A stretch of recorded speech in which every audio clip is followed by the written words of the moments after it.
A teenage dream for Whale Moya, but really the rest of the night, a nightmare for Borussia Mönchengladbach. One of the many teenagers, by the way, on the field here finishing the game.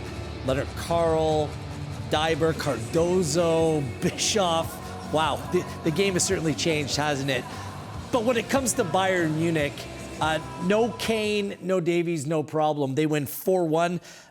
But the only negative is another game without a clean sheet for Bayern Munich. Yeah. No clean sheet in their last 8 at home. They just continue to concede goals, but it really didn't matter. This game was done and dusted early.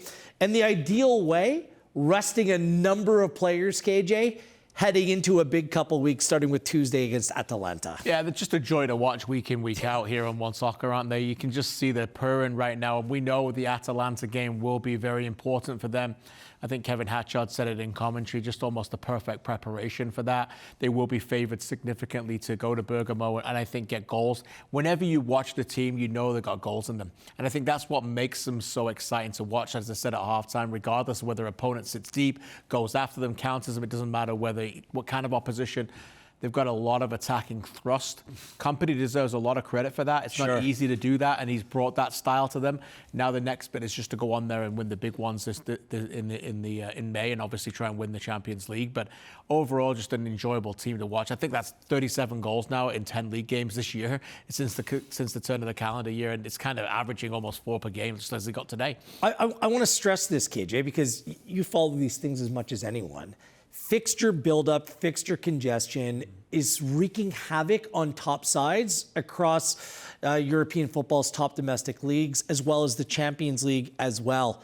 Bayern Munich now, with no midweek fixtures over the last 3 weeks, they look fresh. Yep. They look healthy. They look a step better than a lot of the sides that they're playing. And the fact that heading into this game on Tuesday, they fully rest Kane, wasn't even in the team, Gnabry, Olise, Pavlovic, and they're able to take off other star players like Diaz and Upamecano, Limer early. It was like they were having a cappuccino in the field anyways. That makes a big difference when Atalanta is playing Borussia Dortmund midweek. They're playing Coppa Italia football. It's going to be a really difficult game for the home side in Bergamo. It makes a real big difference, and it's been the first time they've been able to do that. You mentioned it's a back-to-back. First time all season. First time all season. Ironically, they didn't actually have back-to-back until it got to January. They were playing a lot of midweek games, obviously with the condensed Champions League schedule being the way that it is as well. And the other thing on the quiet is they've got a few injuries, and Bayern Munich, relative to the superpowers of European football, don't have as deep a squad. Now, that's not necessarily a criticism. That's by choice in some aspects. They don't necessarily, some of the young players come out, they don't necessarily have world-class player backups at every position. But it's working for them. Yeah, and the fact that they had to dig deep with the Davies injury and other absences early in the season, Stanisic grew into his role. They have Goretzka, who's almost like this weapon that they use in reserve when they need players to step in. And we're talking about on commentary as well, who would have known about Leonard Carl and players of that ilk even 6-7 months ago, but now it's a young player who's emerging into a star before our eyes. Respectful of that in the media and internally by all accounts as well. And as the commentator said, this is going to be a big summer for this player. If Germany, after off the back of very disappointing World Cups back-to-back, if they're going to make some noise over here, both in Toronto in their game and in North America in general, Musiala is going to have to be in the center of that. So I thought he was excellent today again. And they have the opportunity now to build him up slowly because of the big lead, 14 points now in the Bundesliga. He's not going to need to play every week in, week out. So the hope is, much like some of our Canadian players who've come off injury, that they can reach their peak and be physically ready for the World Cup. There's a message there that's being delivered about how they have dealt with Alphonso Davies as well. Right. And you saw the frustration a couple of weeks ago when Davies came off, but you can't criticize how Bayern Munich have used him this season. I think they've learned from the past where maybe they played him a little bit too much. Vincent Kompany has not. He's been much more measured in his approach using these players, and inevitably this is what could pay off in the business half of the season. That's a professional organization, arguably the greatest club to play in the world, arguably. And that's why players want to play there. because they want their welfare to be taken care of. They don't need to be rushed back individually.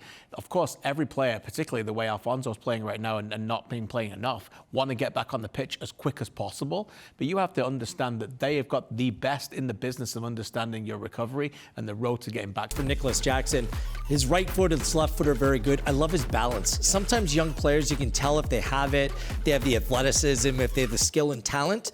But it's the way that he uses his body. It's well beyond his years, KJ. I agree. Like, that's what just stands out more so than everything else. A dominant performance for Bayern Munich and a 4-1 victory. Entering the rest of the weekend in the Bundesliga, a 14-point advantage over Borussia Dortmund, who don't play until Sunday.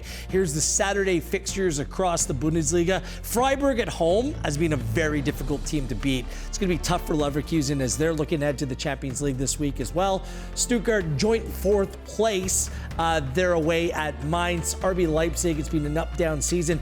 Augsburg, by the way, have won 4 of their last 5. Some big games at the bottom of the table. Difficult one for Heidenheim, and they're in 18th place. Wolfsburg is in trouble in 17th place. And Werder Bremen, you see them away in the late game on Sunday. Those are the bottom 3 teams. Wolfsburg and Werder, 2 big clubs, KJ. You wouldn't expect them to be right at the bottom. You would not, and they would be watching this game with interest because Mönchengladbach, as we talked about, have not been on a good run last week.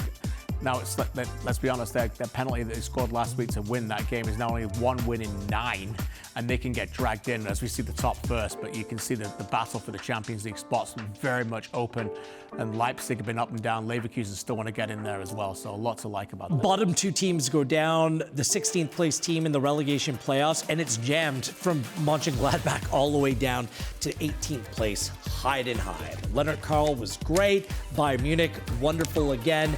They go away and win this one, 4-1 the final. On behalf of KJ and everyone here at OneSoccer, I am Gareth Wheeler. This has been the Bundesliga right here on OneSoccer.